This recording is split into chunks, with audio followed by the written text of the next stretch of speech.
It's a brand new week. It's time to do business in 55 minutes. That's what we do on Business Incorporated. And for this episode of the program, here's what we have prepared for you.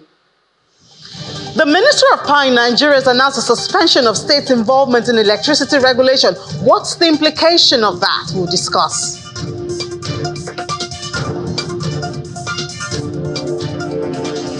Good news for Kenya. Their exports surged. Last year, it hit 1 trillion shillings. They should do better this year.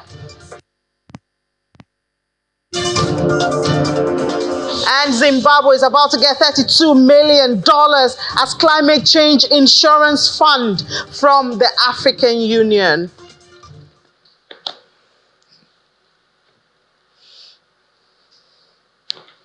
Good afternoon. Welcome to the program. I'm Ini John McCall. We start from the global space, telling you what's going on with oil prices. Brent crude futures extended gains on Monday, inching up amid political uncertainty in major producing countries after Iran's president unfortunately died in that helicopter crash, and the Saudi crown prince cancelled a Japan trip citing health issues with the king. Looking at the numbers now, we can see that Brent gained 10 cents, that was 0.1% to $84.08 a barrel after rising to $84.30 earlier. It's highest since May the 10th. US West Texas Intermediate crude also inched up. That's for June, inched up 5 cents, and that's to $80.01 a barrel. That's also 0.1% for that also. And a whole lot of news about what's going on right there. The unfortunate incident with the president of Iran, as well as the Saudi crown's prince health has contributed to this movement in prices. And still in the oil space in Nigeria, from 1.28 million barrels a day in April, the Group Chief Executive Officer of the Nigerian National Petroleum Company Limited, Mr. Mele Kyari, said that Nigeria's oil production was inching close to 1.7 million barrels per day. And this is as the NNPCL boss hinted that the critical gas infrastructure project are ongoing to ensure the transport of 8 billion stock of gas daily through an extensive pipeline network within the next 4 years. Mr. Kyari spoke during a stakeholders engagement in the Nigerian Association of Petroleum Exploration and the NNPCL that was held in Lagos. According to Mr. Kyari, the nation's crude oil production keeps dropping due to theft and vandalism, but obviously there are efforts to handle this. We move to the metal space now, where gold prices hit an all-time high on Monday as a slowing U.S. inflation trend boosted expectations that the Federal Reserve could deliver its first interest rate cut soon, while silver scaled a more than 11-year peak. Spot gold was up 1% to $2,439.39 per ounce after hitting a record high above $2,440 earlier in the session. U.S. gold futures rose 1.1% to $2,443.30. The main driver for gold is that there is soft U.S. dollar, and sentiment is being boosted on the basis that the Federal Reserve is expected to cut rates soon, according to financial market analysts. And the dollar is also contributing to that. It remains subdued, making greenback-priced bullion more attractive to buyers holding other currencies. And minutes from Fed's latest policy meeting is due on Wednesday, along with comments from a slew of Fed speakers to be on investors' radar for the week. China, which is the top consumer of bullion and a majority of industrial materials, announced historic steps to stabilize crisis that it hit its property sector. And back here in Nigeria, Nigeria's financial sector regulation paid fines of 678 million naira in 2023. And that's even better than what was obtained in 2022, because it indicates a more compliant stance than what was obtained in 2022. In 2022, stakeholders in the financial institution in Nigeria paid fines of 6.31 billion naira as penalties, and that's an 89.25% drop compared to what was paid. The firms whose financials were analyzed include FBN Holdings, Access Holdings, Guarantee Trust Holding Company, Zenith Bank PLC, United Bank for Africa, Fidelity Bank, Rema Bank, Stanbic IBTC, and FCMB Group. The regulators that sanctioned the affected group were the Central Bank of Nigeria, Securities and Exchange Commission, the National Insurance Commission, the NGX Regulation Limited, FMDQ, and the National Pension Commission. Well, hopefully they'll pay even less this year, 2024, indicating more compliance to regulations. Now, let's go to that story about electricity regulation in Nigeria. We know that the Minister of Power, Mr. Adebayo Adelabu, announced the suspension of transfer of regulatory authority to state governments. Mr. Adelabu said that the decision was taken because state government and stakeholders in the power sector need to properly understand what is required to operate an electricity market. It said that adequate understanding of the transfer of regulatory oversight of the electricity market to states is imperative for the survival and sustainability of the nation's power sector. What does this mean? We do know that there's been an amendment to Electricity Act in the country, allowing states to now properly participate in generation and distribution. So does this statement mean that has been put on hold? Let's have a lawyer, and good enough, he's an electricity, is a lawyer in the electricity area. He's professor of energy and electricity law. Professor Yemi Oke joins us virtually. Professor Oke, good afternoon, and thank you for your time. Good afternoon, and thanks for the great job you guys are doing out there. Thank you so much, Prof. So please do help us to explain, is this suspension that the minister talking about, does it affect the amendment that has been done to the electricity bill? Let me react this way. I wouldn't say, or I want to assume that the minister did not say exactly what is being reported.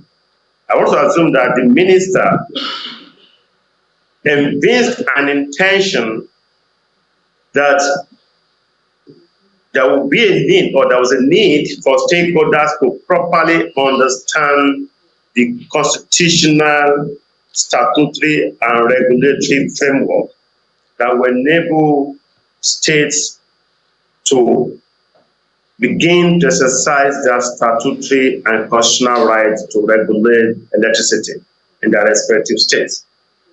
Because if the minister said what was reported, the way it was reported, then my fear will be that the minister cannot, by executive declaration, amend the provisions of the Constitution or the provisions of an act made by the National Assembly or the Federal Republic of Nigeria. The minister is an informed personality, knowledgeable person, and wouldn't have said so. But again, you read things in the media different from the intendment of the maker.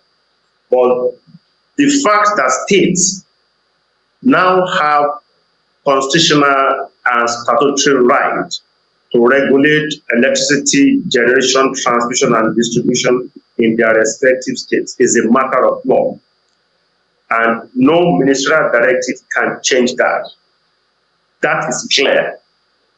2, at what point will it be appropriate for the respective states of the Federal Republic of Nigeria to begin to exercise their rights under the Constitution and the Electricity Act? Then what the law provides is that the state that is ready may approach the Nigerian Electricity Regulatory Commission for transfer of such powers. Then there's a window. The state will need to get in touch with the regulator, NMC, and agree the structure, the regulatory structure they intend to have in their respective states. So I don't think the minister can unilaterally suspend the operationalization of the law, because the law, as we speak, the law is in place, the law is active. It's been signed into law and is fully operational. It should be fully operational, including the Constitution. But the stakeholders can sit back and agree to a few things as to when those regulatory framework will take effect, the manner and extent of such regulatory powers, metering issue, tariff issues, stakeholder issues, and interface with the stakeholders, discourse, the existing discourse, cross-licensing issues, so many issues. I agree with the minister to that extent. It's not something that you just want to go blindly and abdicate powers or cede powers, because the law says they need to sit with the regulator to agree to structure the timelines and transfer. And I'm also aware that a few states had already applied, and one or two states had been granted that regulatory autonomy. And once that is done, I don't think it would be appropriate to revoke that which has been given to those states.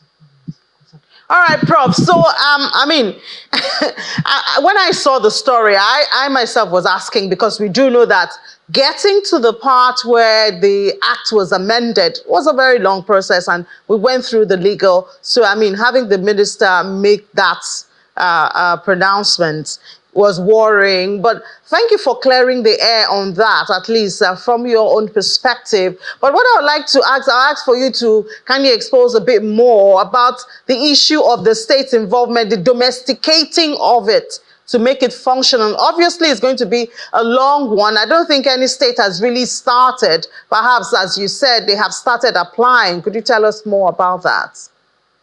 Yes, I know a few states. You see, what is happening now is nothing new. Because we have speculated a regime where states will be able to regulate the electricity sector. Under the unamended Constitution, states had powers to set up regulatory structures to regulate electricity in respect of areas not covered by a national grid, and that includes generation, transmission, and distribution. What the existing alteration did was to remove off-grid, meaning states can now regulate electricity in respect of generation, transmission, and distribution, both for on-grid and off-grid. So we had anticipated and speculated that we're going to have something like Ogun State Electricity Regulatory Commission or Agency, Lagos State Electricity Regulatory Commission, Bayelsa State Electricity Regulatory Commission, Ondo State Electricity Regulatory Commission, Kogi State, and so on and so forth, because then they had powers to regulate off-grid. Now that they have powers now to regulate both on-grid and off-grid, it means the door is now open for them. No state will want to take a plunge into a sector they knew next to nothing about. So what the minister was saying, that they would need to understudy this regime, perhaps sit with experts and industry players and work out modalities, because the system can't afford state government plunging into the power sector just to fail, just as the federal government is having some challenges. I think to that extent, the minister is in order, but the minister cannot, and I don't think had created or evinced an intention to suspend the operationalization of the law. It doesn't have that power. It cannot suspend the law. All right. By the national. All right. Cannot suspend. It's appropriate to say stakeholders guess what? Let's get it right. Let's sit together. Let's work out the modalities. Let's work it out to make sure it's something that solves the problem of the country and the state holistically. So that we don't make mistakes, don't repeat the mistakes that we have made in the power sector. To that extent, it will start. All right, Prof, thank you so much. We really do appreciate your time and sharing your perspective on that issue. Professor Yemi Oke, Professor of Energy and Electricity Law. All right, so as we speak now, the Monetary Policy Committee is meeting. Meeting starts today. Announcement of decision is tomorrow. And right here at Channels Television, we will turn this studio into an MPC studio from 1 p.m. tomorrow. And we'll have a broad conversation on expectations and then take a quick look at some of the issues considered by the meeting. So let's start from today and lay out some of those considerations. And we're going to do that with the Chief Executive Officer of Imperium Capital Partners, Mr. Segun Akanji. Joins us in the studio. Mr. Akanji, good afternoon, and thank you for your time. Thank you very much. Good afternoon. Yeah, so the meeting is on. Perhaps let's have our own MPC meeting right here in the studio. So we do know, obviously, inflation is a major one. This administration of the Central Bank of Nigeria has adopted inflation targeting, even though I don't know if they can hit that target that is set for this year. But I think one good thing is that we're seeing inflation pressure beginning to reduce for a second month on month. And this obviously will be a major consideration for the meeting, even as we speak. What do you hear them saying, assuming you're a fly on the wall in the meeting? All right, thank you very much. I think the focus this time, first is to hold down on what would they be doing concerning interest rates. And I think everyone is trying to open their ears to hear that in terms of what direction that will trend. I guess we'll discuss that. But I think it's a combination of events that would help to ramp up capacity to strengthen the fiscal side of the economy. Because if you consistently continue to push up rates, then it gets to a point that it becomes dysfunctional. And when it becomes dysfunctional, you begin to see the reverse of what you intended. So it is how you are able to combine the capacity of the monetary policy, which you drive largely with the tool of interest rates, with the discipline and the body language that the executive demonstrates in the management of its physical side to give the balance that the currency is struggling to have. And so once they are able to attune their minds to that, we are probably going to see a bit of trend up, not exorbitant, in the interest rate side. What's trend up, not exorbitant? What number? Well, so I would probably be thinking that because anything beyond this point, we are heading towards a crisis. So I would be expecting nothing more than, at the max, a 2%. But personally, I don't think they should go beyond maximum of 1% at this time. That puts us about 25.75.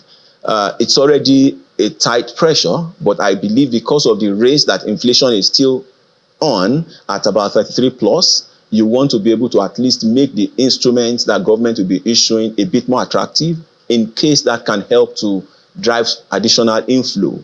Don't see the possibility of a hold. Perhaps since we are beginning to see some fruits, maybe just hold and let's see if we can get more fruit before we move again. All right. So you see, when you are trying to find a balance in an economy, the currency is trying to find a point of stability, and we are beginning to see that around the 1,000, 1,500, 1,400, 500. It's been 1,15. Yes. I think. So exactly. So it's like you are finding the currency trying to say, this is my point of price discovery. Except we do something major in terms of policy that will drive prosperity and production. Then we start to see that recede a bit more. Of course, dealing with other exogenous issues that are out of the ambit of regulation. Once we are able to silence that using the instrumentality of law, then in terms of the economics of managing currency and being able to attract supply, because our challenge largely is supply. So the reserve today that war chest is not there to defend the currency. So it is how do we widen the base of supply so that once there is supply and people are sure that every time they approach the market, they are able to meet the needs for legitimate use. And once that confidence is there, it becomes the speculation easy. will reduce. Very much. Well, the NNPC boss over the weekend did say that our crude production is approaching 1.7. I guess if we see that, because that's our major stay when you talk about supply into the country, I guess if we see that, that could also help. And I would also like for you to comment, do you think that this price recovery level for currency at about 1.5, are we stabilizing there? All right. You see, economy is a moving number. So we are seeing stability around that area. But of course, to be able to have foundation for that stability to rest on, you have to do certain things right. One of that is, first is to increase, like I said before, the various avenues for inflows, supply. And one of that, like you mentioned, is the sale of crude.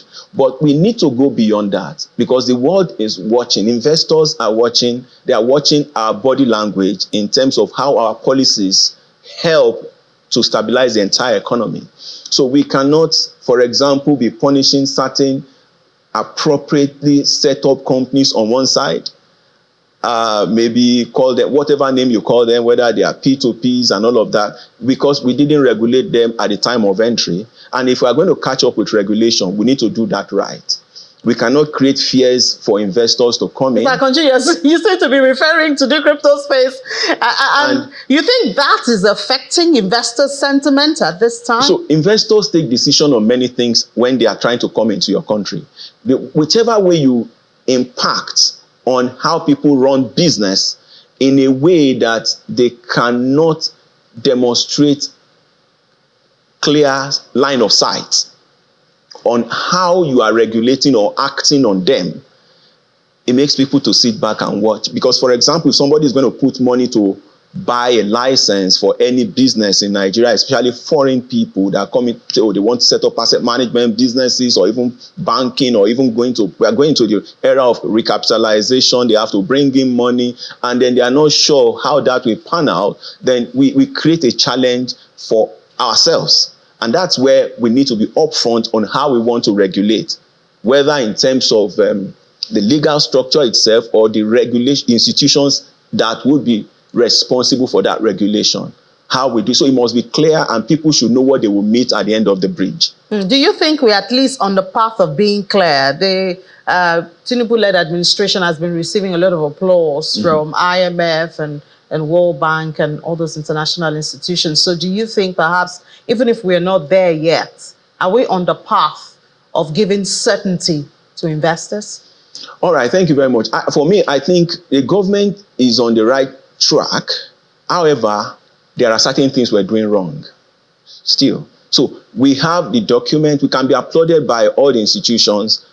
Applause is not going to put food on the table of the masses. So our policies seem to be shrinking the middle class. And once the middle class gets shrunk, what you find is crisis of legitimacy, because the middle class for Nigeria is our safety net for reaching out to the base. So the government, in terms of policy written down, seem to be acting right, but the implementation seems to be a bit unstable. For example, I mean, I won't spend 90 billion on pilgrimage, whether it's whichever way. I won't spend that. Now, I'm not against government supporting them, but this is not the time to support anyone with that. Infrastructure development. There are various sophistication and solutions that can bring infrastructure to bear without extending the resources that is not there at this time. So our concentration is how do we lift the mass of the people out of poverty into a point where there is stability and people can fend for themselves and we can deal with issues of security. so that those policies that will sponsor prosperity are adequately focused on and resources directed to them. How about, for example, we look at our agriculture? So we take Nigeria is blessed. We are a resource-blessed country. We look at the different region. What are the competitive advantages in this region? Why don't we engage the private sector to invest, for example, in regions where they are sourcing their resources for beneficiation? For example, if you dry some of these agricultural produce, you add value to them when they are exported. We get raw agricultural produce from here and they go out of the country without any form of beneficiation. That alone makes us to lose a lot of money. But if we have center of excellence for processing of different agricultural produce from, or even our solid mineral as well, I mean, why don't we have refineries in those areas? I mean, the world thrives on gold and diamond. We have everything. So we need to start to think of how do we centralize this in a form that the private sector is championing it to set up regional structures for this advancement. All right, Mr. Akonji, a whole lot of conversations going on there. Mr. Segun Akonji, Chief Executive Officer of Imperium Capital Partners. Thank you so much for sharing your views with us. Tomorrow is decision day. The studio will be open, and I'm sure you'll watch to see some of our conversations. But thank you for your time this afternoon. Thank you very much. All right, let's take a break now. When we come back, we will head to the market. And of course, you have other parts of Business Incorporated right here on Channels Television to join us again.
Welcome back. Still watching Business Incorporated right here on Channels Television. We head to the markets now for intraday numbers with Aniti Edet. Aniti, good afternoon. Yes, Ini, and happy new week. Another week in the month of May. I believe this should be the 4th week of May. Yeah. And of course, it's still a bearish sentiment for Nigeria's stock market. We had 4 positive sessions last week.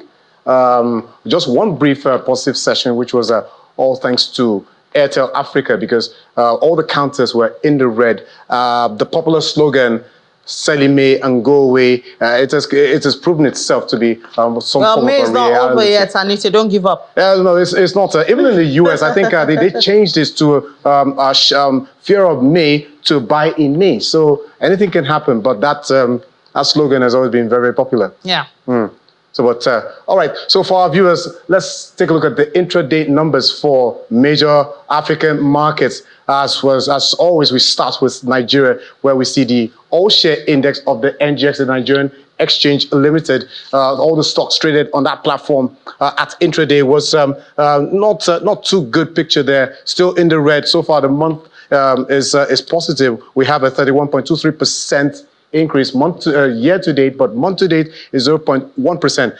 But for intraday, 0.16% down. For the Johannesburg Stock Exchange, we see the JSE index up 0.75%. On the other side of the market, we see both the Egyptian Stock Exchange as well as the Kenyan Stock Exchange in the green, 0.45% and 1.21% as for Friday. That's for Kenyan stock market. Now, let's talk about Nigeria's, tomorrow is D-Day. The two-day Monetary Policy Committee meeting of the Central Bank's MPC has begun. That's the third for this year. So far, it's so much been talked about, and so many attention has been focused on it, particularly Nigeria's financial market. And that's because when you take a look at the country's economy, on one side is affecting manufacturers. On the other side, we still have being on the fair side of investors, particularly in the fixed income markets, where the yields there have been attractive. So, but let's have a closer perspective on this MPC meeting outcome, and we have our analyst for today, Nathaniel Disu, an investment research analyst with AfriInvest Consulting, to give us details about this. Thank you for joining us, Nathaniel. Thank you for having me, Anete. Okay, so thank you. So now my first question is 100 basis points rate hike. We've had 600 basis points back to back under the Cardoso-led central bank leadership. Now, will 100 basis point hike be justified? Okay, yeah, thank you very much. And like you rightly said, so far in the last two MPC meetings for the year, we've seen that the CBN has raised rates to about 600 basis points to 24.75% for the MPR rate. But based on our model at AfriInvest Research, we are not looking at 100 basis point hike in the MPC meeting that's going to be announced tomorrow. As a matter of fact, we are expecting that rates would remain unchanged as against the hike. And the reason why is that we, from the just recently released inflation rate, you could see that the month-to-month inflation has already slowed down for about 2 months consecutively, especially the food inflation. It has already slowed down. So our basis is that the MPC committee would look at that as a positive inclination that perhaps inflation is already slowing down, given the fact that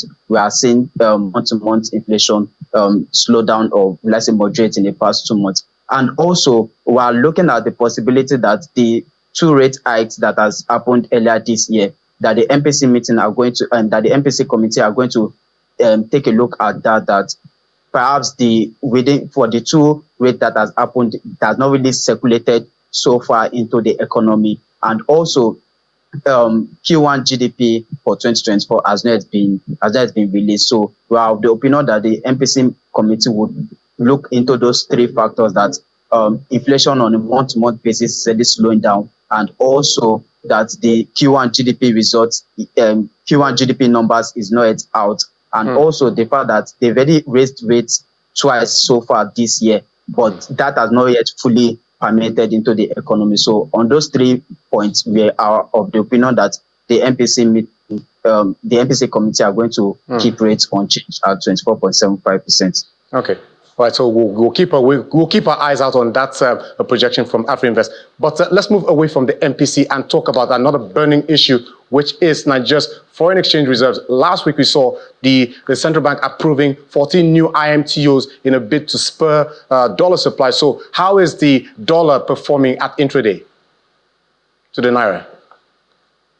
So based on the IMTOs that was approved last week, we are seeing that this is a move by the CBN to perhaps increase more liquidity in the market in terms of dollar supply. Just recently, the remittance figures was just released by the CBN, and it shows that on a year-to-year basis, Q1 remittance declined by about 6.3% to about $282 million. So this is just a move to help increase more liquidity in the market, because when there's more players in the IMTO market, if I'm to use that word, when there's more players there would be more competition in that market, and it would help bring down the transaction fees, because that's one of the reasons why remittances has been a bit slow. And like we all know, remittances, FX remittance is one of the ways in which Nigeria gets FX, and we've seen that crude oil production numbers has been declining so far. The federal government budget benchmark is about 1.8 million barrels per day, but so far crude oil production as at last month has declined to about 1.3. So we are seeing that the CBN is looking for other avenues to help boost more liquidity in the market. Last month we saw how the CBN was intervening in the FX market through the bureau de change. So that's measures that we're seeing that the CBN is trying to improve liquidity in the market. Okay, Nathaniel, we thank you so much for that analysis. And of course, our eyes are on the market, and we'll see how this turns out for Nigeria's economy in general. Thank you very much, Anita. As Nathaniel Disu, investment research analyst with AfriInvest Consulting Limited. Now, from Africa, we move to the Middle East, where we see the impact of yesterday. We saw that bad news, which has sent shockwaves across the world. The president of Iran, Ebrahim Raisi, as well as some other top government officials who were involved in a helicopter crash somewhere in a mountainous region of the country.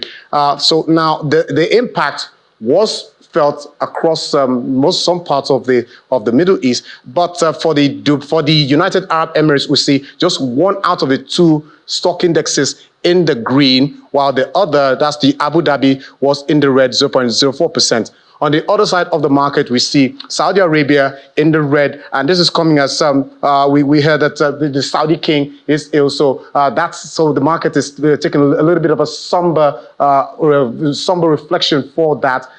In line with the king's ailment, while we see the Qatari stock exchange, we see the impact of high commodity prices affecting many of the companies there. So all the markets across the Middle East mostly in the red, and we hope that maybe after intraday, the market will close in the green. But that is just until the market closes later today. And from the Middle East, we move over to the United States, where we see stock futures in the green earlier today, and that's tracking that what we saw last week on Wall Street. We saw the Dow Jones crossing hitting the 40,000 level, or closing Friday's trading session above 40,000. It had crossed into the 40,000 on Thursday, but they pulled back. But as a Friday session, it closed 40,000. So these are the stock futures for the market. Now, analysts are expecting that the market will continue to rally, at least in the short term, and they're citing that Microsoft build event, which is a build for tomorrow, Tuesday to Thursday, as well as Nvidia's fiscal first quarter results, which is due on Wednesday, will spur investors' interest for many of the stocks, particularly the tech stocks, which are most of the rallying point, particularly for the NASDAQ. Now, let's move over to Asia, where we see the index is there rising for a 7th consecutive session, tracking the US gains, the gains recorded on US on Friday. And now we see China was the one that led these gains that you see, well, starting first from the Nikkei, 39,000, 0.69.68, up by 0.73%. Well, we saw that China had taken steps to make sure that the properties market is taking a boost, because at some point they said they announced some they held its 1 year and 5 year loan prime rate. And for the other markets, it's also a green. So, that's it in a nutshell for Asian markets, as well as the other markets that we track at intraday. Thank you so much, Anita. Pleasure. Let's move to London now, where UK interest rate cuts seems to be in the horizon, but I don't know how close and how how long we'll have to wait before it translates to prices, especially mortgages. Juliana will always bring that up. Juliana, good afternoon. So do you have an idea how long more we'll wait for this interest rate cut? Good afternoon, Innie. I think it's going to be a couple of months. I suppose that's what we can take from the message we received early this morning from Ben Broadbent. He is one of the deputy governors sitting on the Monetary Policy Committee, and he's been delivering a policy speech. In fact, this is the last policy speech from Broadbent before he steps down as deputy governor after the next MPC. And you're quite right that the topic of interest is about interest rates, which are currently sitting at a 16-year high in the United Kingdom of 5.25%. MPC members have consistently maintained the rate at that rate, despite the fact that consumer price index keeps falling, which is the rate of inflation. Now, we know that's the reason why the Monetary Policy Committee have decided to keep borrowing so high, so they can bring down the rate of inflation. But it has come down significantly. I believe the last rate was about 3.2%. So, of course, lots of city analysts are anticipating when that rise will be. And Broadbent did say this morning that he thinks it will be in the summer, which I suppose is no different than what we heard from Andrew Bailey, the Bank of England governor. But then he also did point out that, of course, the bank are keeping a forensic eye on wages and the labour market and other economic conditions. You mentioned the mortgage sector, Innie, and that's really important because even though for some high interest rates don't really impact their day-to-day because they may not have big chunky loans, but if you are somebody that has a significant loan, you will feel the pinch, particularly in the mortgage market. Jeremy Hunt, the Chancellor, has always said it's not fair that only a small proportion of this country take the burden of elevated rates. But according to Broadbent, they could be coming down soon. So if not June, the next MPC, Innie, it would be the one after that, which is August. And I think all market analysts across the world are anticipating the first one would be at least by then. Yeah, well, June or August for UK, September for the United States. Nigeria will be following soon, Juliana. I do keep my fingers crossed on that. But let's see what else to expect. Yeah. What other economic data can we expect this week? It's quite a busy week, actually. Of course, in terms of politics, we're all waiting for the Prime Minister to announce when we'll be heading for that UK election. We've got lots of data coming up, which is probably going to play into the hands of the Monetary Policy Committee, because on Wednesday we get all-important inflation data for the month of April. Now, in March, CPI came in at 3.2%. The Bank of England's target rate for inflation is 2%, and all economists in the UK suggest that inflation may have dipped to about 2.6%, which will be enormous considering just over a year ago we were in double digits. So if it has dipped down to below 3%, then I think that interest rate cut will be imminent. On Thursday, we get PMI data. Really important, of course, because PMI gives you a forensic look at sectors such as services, manufacturing and construction. Really important, particularly that service data industry, because, of course, we are a service-based economy in the UK. It contributes 80% to GDP. And then on Friday, we get retail sales figures in a, of course, this is important because when retail sales are high, it does show that consumer confidence is growing. And for the economy to grow and get itself out of this shallow recession, we need people to be spending in the shops. So pretty busy when it comes to data coming out of the UK this week. All right, Juliana, well, let's see the market. How's that looking? It's going to be a very busy week, obviously. Going to be a busy week, and geopolitical events over the weekend have definitely shook the markets. In fact, in London, it's commodities that have boosted the blue chip. Gold, copper, all doing very well. In fact, I think they're all recording record highs. Again, lots of analysts are saying this has got a lot to do with what's happening in Iran. If we have a closer look at the numbers, the all-share Innie, it's up 0.29% at intraday. The FTSE 100, the blue chip, that's up 0.22%, and the FTSE 250, the domestic market, that's up by 0.61%. In the currencies market, the British pound is currently trading down against the US dollar by 0.02%, though up against the euro by 0.02% and down against the Japanese yen by 0.09%, Innie. Thank you so much, Juliana, for that. All right, let's head to Berlin now. Rampant inflation is an economic problem, not just in Germany or in the EU or even in Nigeria, that can it's been hitting consumers very hard and fast. Food is leading in that, seems not to be different in Germany now. But why are we discussing this now? Lars Holter joins us with the details. Hi, Lars, good afternoon. Thanks for having me. We're talking about the Krabbenbrötchen, a shrimp roll. It's a very special one. The roll is richly loaded with the little shrimp known as the common shrimp or the crevette grise. They're not to be confused with the crustaceans eaten in the US and large parts of the world. The common shrimp is much smaller and it's mostly found in the North Sea off the coast of Germany. There, it's long been a classic for locals, of course, but especially for tourists. I can't remember ever being in that region without eating such a roll myself. However, this season, the price for the snack has gone up to 15 euros, and that is truly outrageous. It has caused an uproar, and some people have even asked the government to step in and regulate prices. I mean, obviously, it's not today. We've been talking about food prices, and I mean, the picture you painted there just makes one's mouth water. But I mean, so what's really going on with the food prices? Have Germans adjusted to the hike in food prices?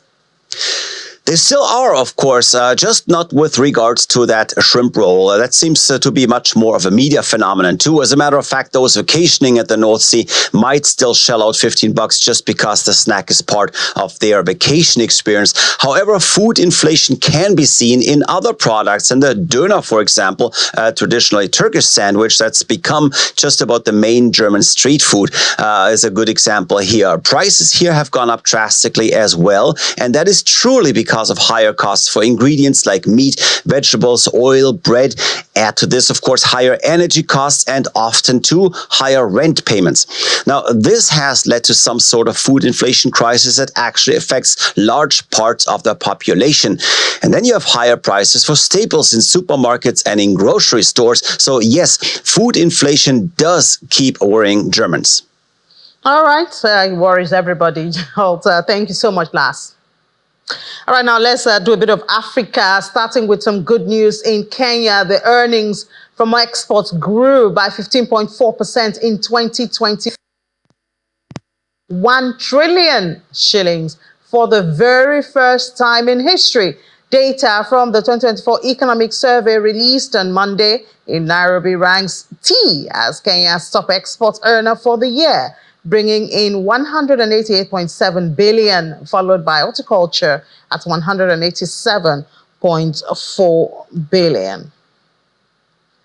We're still in Kenya now, but a bit of controversy. This time it's not so sweet because those working as information, communication and technology professionals will now be required to get a license to operate if the proposed ICT Authority Bill 2024 is enacted into law. The legislative proposal by the Cabinet Secretary, Ministry of ICT and Digital Economy, Elud Owalu, proposes that those who intend to provide ICT services shall be required to apply to the authority for accreditation. Additionally, the bill seeks to enable the authority to assign the categories of accreditation based on necessary experience and technical qualifications and skills. Meanwhile, the Kenya National Chamber of Commerce and Industry has expressed strong opposition to the proposed imposition of 2 million Kenya shillings penalty for non-compliance with that. And then in Zimbabwe, Zimbabwe will get a lot of money, over half of an expected $60 million insurance payout meant for 4 African nations as it reels from the impact of El Nino-induced drought that's already slashed corn output and led to a state of disaster being declared. Earlier this month, the African Union's Climate Insurance Agency said it would pay out at least $60 million to Malawi, Zambia, Zimbabwe, and Mozambique to help them offset the impact of the weather catastrophe. Well, the money will equal a fraction of what intended to alleviate impact. So Zimbabwe gets 32 million from that. All right, realities of climate change right there. Let's head to the crypto space now, see if climate change is also affecting them. Perhaps Ladi will also get some climate change insurance regulation money. change. Oh, okay. But that's just in Nigeria. And, well, other countries too. Oh. They still have issues in the US and most of those countries. But we're seeing Bitcoin there get to about 67,000, even though it's red. Yeah, it's level a good number, yeah. Is a good number, but we're seeing a pullback, and that's why the color is red, at this time. Let's get the top headlines. We see top crypto exchange, that's Coinbase. That's based in the US. We see their shares are down on rumors that the Chicago Mercantile Exchange, that's a global leader in derivatives trading and clearing, is planning to introduce spot Bitcoin trading. So that's impacted the Coinbase shares there in the US market. Then we see Bitcoin dominance, that surged. That's a measure of Bitcoin share of the entire cryptocurrency market. That's increased from 46% to about 54%. So we're seeing Bitcoin dominance there increasing in the market. Then we see crypto whales have moved 283 million XRP tokens at this time, and that's according to some on-chain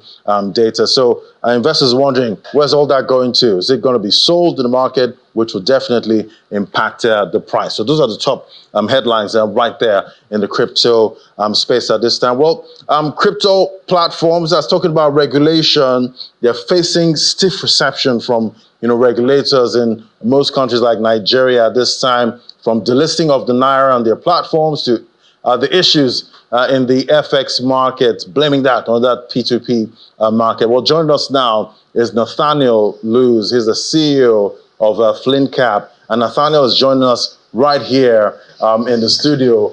Great to have you, Nathaniel. Thank you. Nice to be here, Ladi. Yeah, so definitely it's all about regulation. And this was actually seen in 2023, 2022, when we're talking about the crypto industry. There was always that talk that regulation would come hard on this industry. Yeah. And right here in Nigeria, we're just seeing that playing out at this time. So talk to me about balancing innovation, because this industry is seen as an innovative industry and regulation. Where do we get that fine line between the two of them?